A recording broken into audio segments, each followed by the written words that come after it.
আজকে আমি তোমাদের একাদশ শ্রেণীর বিশেষ প্রবন্ধ বিড়াল সম্পর্কে আলোচনা করব। বিড়াল প্রবন্ধটি থেকে 1 নাম্বার করে মোট 5টি এমসিকিউ প্রশ্ন থাকবে 5 নাম্বারের। তাই প্রবন্ধটি ভালোভাবে পুঙ্খানুপুঙ্খভাবে পড়তে হবে এবং সম্পর্কে তথ্য জানতে হবে।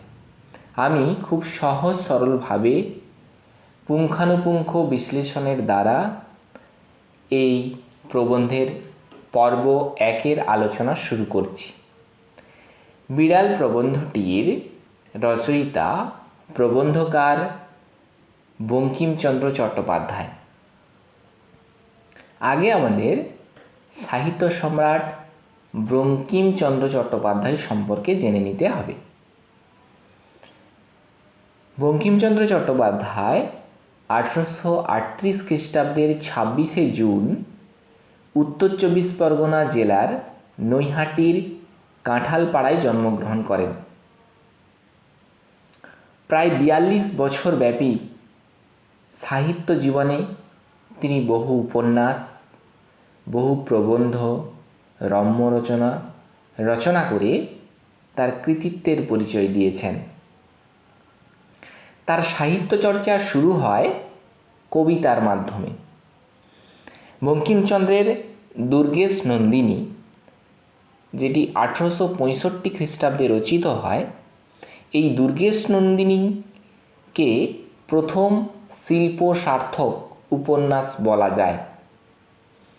এছাড়াও তিনি সামাজিক উপন্যাস কৃষ্ণকান্তের উইল, রাধারানী, ঐতিহাসিক উপন্যাস রায়সিংহ, দেশাত্মবোধক উপন্যাস আনন্দমঠ, তত্ত্বমূলক উপন্যাস দেবী চৌধুরানী, মোট 14টি উপন্যাস রচনা করেন।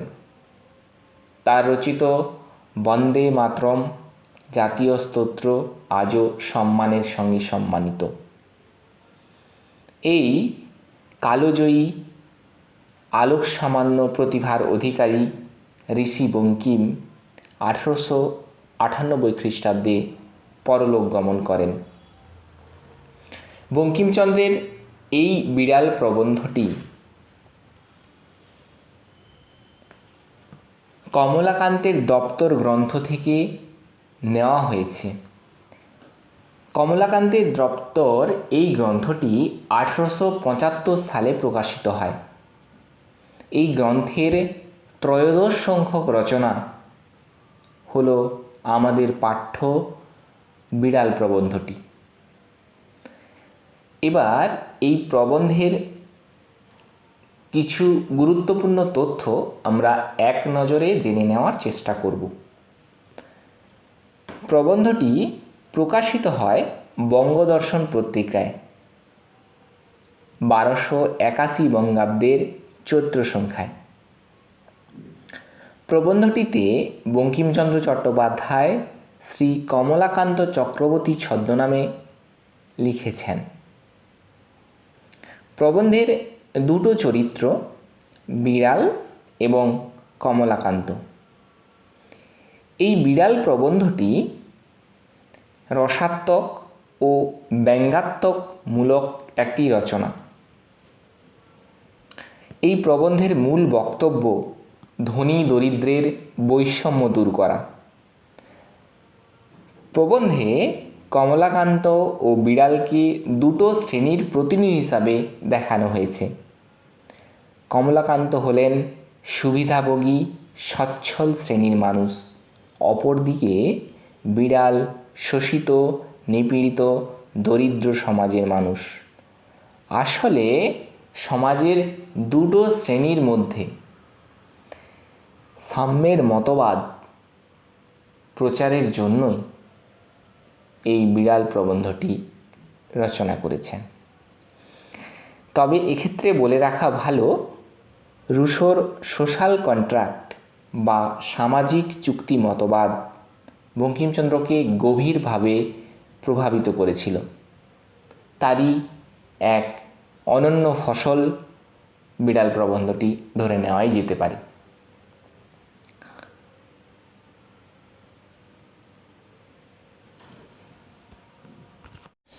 এবার আমি প্রবন্ধের মূল আলোচনায় আসছি।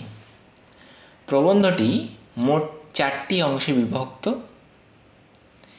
আজকে পর্বে আমি তোমাদের প্রথম অংশটি লাইন ধরে ধরে অর্থসহ সুন্দর সহজবোধ্য আলোচনা করে দেওয়ার চেষ্টা করছি। আমি শয়নগৃহে 4 পায়ের উপর বসিয়া হুঁকা হাতে ঝিমাইতেছিলাম। এখানে আমি বলতে প্রবন্ধকার নিজে অর্থাৎ শ্রী কমলাকান্ত চক্রবর্তী শয়নগৃহে অর্থাৎ শোয়ার ঘরে, 4 পায়ে অর্থাৎ তক্তপোষ বা খাটিয়াকে বোঝানো হয়েছে। হুঁকা বলতে ধূমপানের যন্ত্রবিশেষকে বোঝানো হয়েছে। তাহলে প্রবন্ধকার স্বয়ং নিজে অর্থাৎ শ্রী কমলাকান্ত চক্রবর্তী তক্তপোষের ওপর বসে হুঁকা হাতে হুঁকার নেশায় নিমজ্জিত হয়ে ঝিমাইতেছিলেন। একটু মিটমিট করিয়া ক্ষুদ্র আলো জ্বলিতেছে দেওয়ালের উপর, চঞ্চল ছায়া প্রেতোদ্বৎ নাচিতেছে।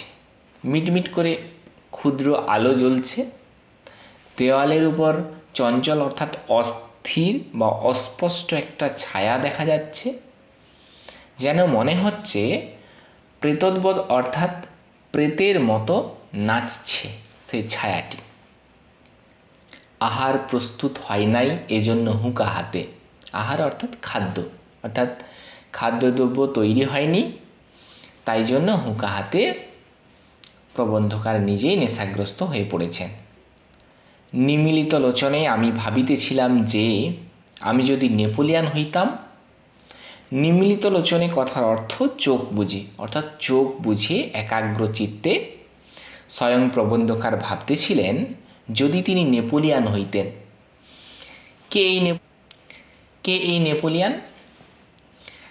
নেপোলিয়ান একজন ফরাসি সম্রাট, যাকে আমরা ইতিহাসের পাতায় নেপোলিয়ান বোনাপার্ট রূপেই জানি। তিনি তার কৃতিত্ব বলে ইউরোপের অধিকাংশ অঞ্চল জয় করেছিলেন।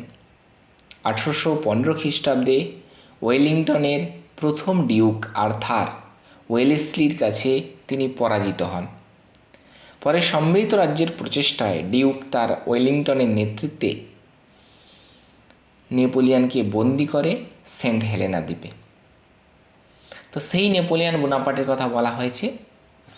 বলছে যদি আমি নেপোলিয়ান বোনাপার্ট হতাম তবে ওয়াটার জিতিতে পারিতাম কিনা। ওয়াটার বলতে এখানে ওয়াটারলু যুদ্ধের কথা বলা হয়েছে। 1815 খ্রিস্টাব্দে ওয়াটারলু নামক স্থানে ফরাসি সম্রাট নেপোলিয়ান বোনাপার্টের সঙ্গে ডিউক অফ ওয়েলিংটনের অধীনে ব্রিটিশ সেনাবাহিনী যুদ্ধ সংঘটিত হয়। এই যুদ্ধে নেপোলিয়ানের পরাজয় ঘটে এবং ইতিহাসে ওয়াটারলুর যুদ্ধ খুবই গুরুত্বপূর্ণ একটি যুদ্ধ। তো এই যুদ্ধে প্রবন্ধকার ভাবছেন যদি আমি নেপোলিয়ান হতাম তাহলে কি আমি এই ওয়াটারলুর যুদ্ধ জিততে পারতাম, যেটা নেপোলিয়ান জয়লাভ করতে পারেনি। এমন সময় একটি ক্ষুদ্র শব্দ হইল ম্যাও। তো এরকম চিন্তাভাবনা করছেন প্রবন্ধকার একটা নেশাগ্রস্ত অবস্থায়। তো এমন সময় তিনি একটা সামান্য শব্দ শুনতে পেলেন। কী শব্দ? ম্যাও। আমরা জানি ম্যাও শব্দটি বিড়ালের আওয়াজ। তাহলে বিড়াল তার আওয়াজ করেছে, এই শব্দটা প্রবন্ধকার শুনলেন। চাহিয়া দেখিলাম, হঠাৎ কিছু বুঝিতে পারিলাম না। আমি চেয়ে দেখলাম যে হঠাৎ করে বিড়ালটা কেন ম্যাও করে উঠল, কিন্তু কিছু বুঝে উঠতে পারলাম না।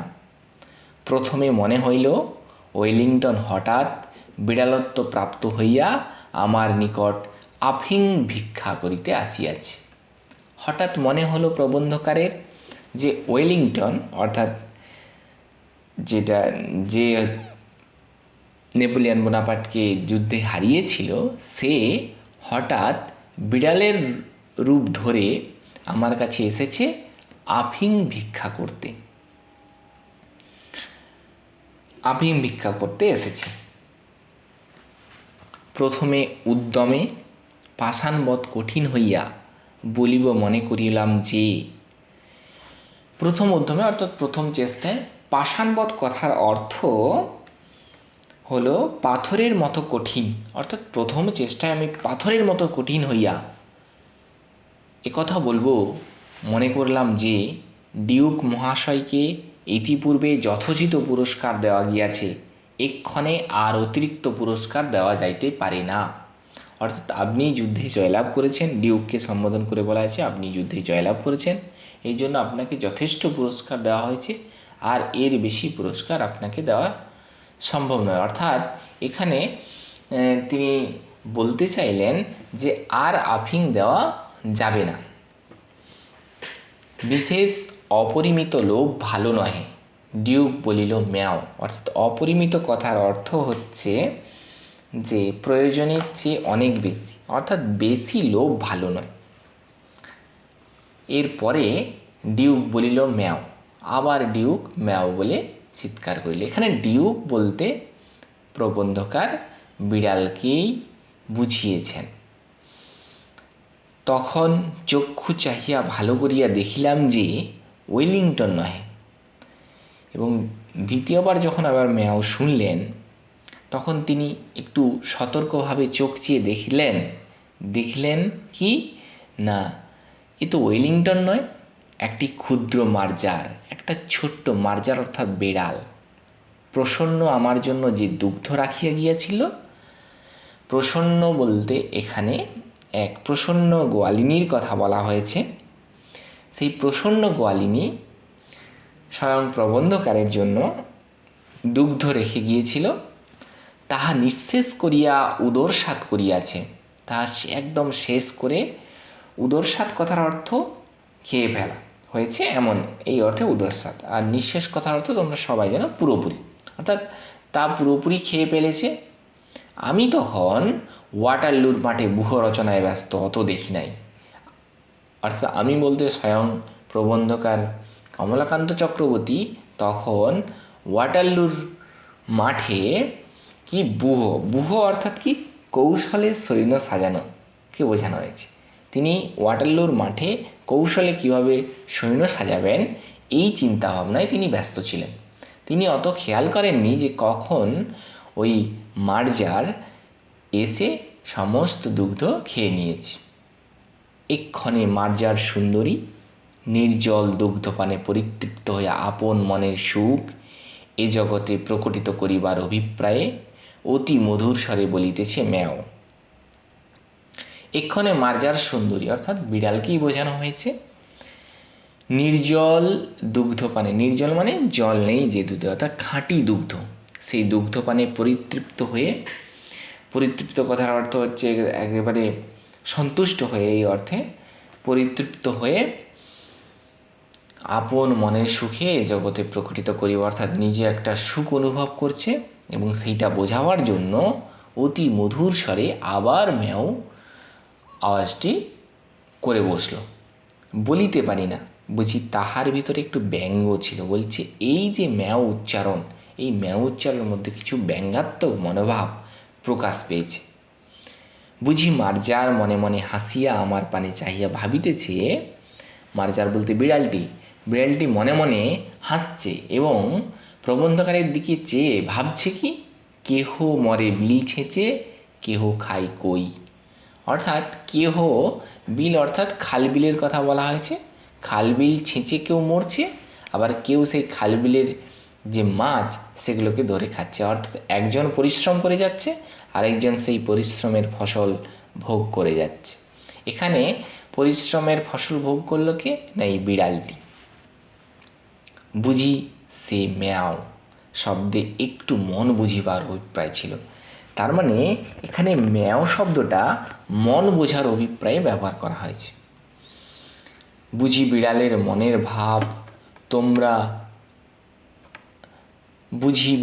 মনের ভাব তোমার দুধ খাইয়া বসিয়া আছি, এখন বলো কি।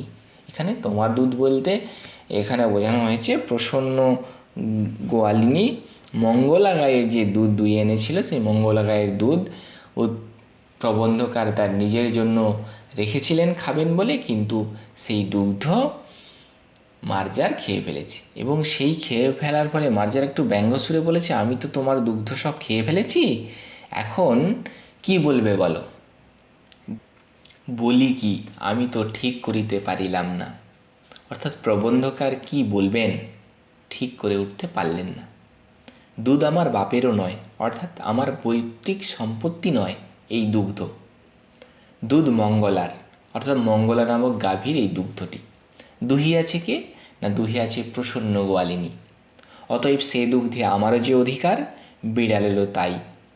অর্থাৎ সেই দুগ্ধের প্রতি আমার যেমন অধিকার রয়েছে, বিড়ালেরও সম অধিকার রয়েছে। সুতরাং রাগ করিতে পারি না, অর্থাৎ রাগ করার কোনো উপায় নেই। তবে চিরাগত একটি প্রথা আছে, যে চিরাগত কথার অর্থ বহুকাল ধরে চলে আসছে এমন।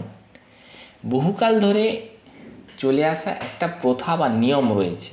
কি নিয়ম না, বিড়ালে দুধ খাইয়া গেলে তাহাকে তাড়াইয়া মারিতে যাইতে হয়। অর্থাৎ বিড়াল দুধ খেলে গেলে তাকে তাড়িয়ে মারতে হয়। আমি যে সেই চিরাগত প্রথার অবমাননা করিয়া মনুষ্যকুলে কুলাঙ্গার স্বরূপ পরিচিত হইব, ইহাও বাঞ্ছনীয় নহে। অর্থাৎ এই যে প্রথা, অনেক কাল থেকে চলে আসা এই যে প্রথা নিয়ম, যে বিড়াল যদি দুধ খেয়ে যায় তাকে তাড়িয়ে মারতে হয়, এই নিয়ম আমি ভাঙতে পারবো না। এই নিয়মের আমি অবমান করতে পারবো না। অবমান করে আমি আমাদের সমাজে অর্থাৎ মনুষ্যকুলে আমি কুলাঙ্গার অর্থাৎ বংশের কলঙ্ক স্বরূপ হিসাবে পরিচিত হতে পারবো না। ইহা কাম্য নহে। বাঞ্ছনীয় কথার অর্থ কাম্য, অর্থাৎ ইহা কাম্য নহে। না জানি এই মার্জার যদি স্বজাতিমণ্ডলে কমলাকান্তকে কাপুরুষ বলিয়া উপহাস করে। এখানে কাপুরুষ কথার অর্থ ভীতু, এবং স্বজাতিমণ্ডল বলতে এখানে বিড়ালের সমস্ত বিড়ালকে বোঝানো হয়েছে। অর্থাৎ বিড়াল নিজেদের জাতির কাছে যদি কমলাকান্তের এই ভীরুতা সম্পর্কে প্রকাশ করে, তখন নিজেই চিন্তিত হয়ে পড়েছেন।